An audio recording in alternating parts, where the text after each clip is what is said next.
শান্তার বান্তার মধ্যে জমি জমা নিয়ে বড় মামলা চলছে।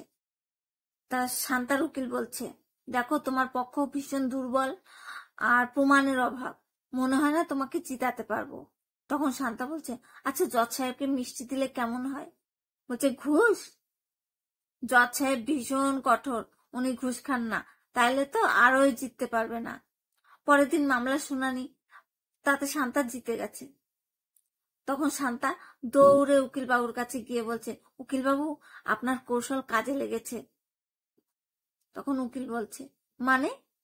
শান্তা তখন বলছে, ওই যে আপনি মিষ্টি দেওয়ার কথাটা বলেছিলেন না, ওইটা কাজে লেগে গেছে। উকিল বাবু তখন বলছে, তার মানে তুমি জজ সাহেবকে ঘুষ দিয়েছো? শান্তা বলছে, আরে না না, মিষ্টির প্যাকেটের মধ্যে লিখে দিয়ে এসেছিলাম, বান্তার তরফ থেকে আপনাকে উপহার রইল। উকিল বাবু তখন ওইখানে বেহুশ।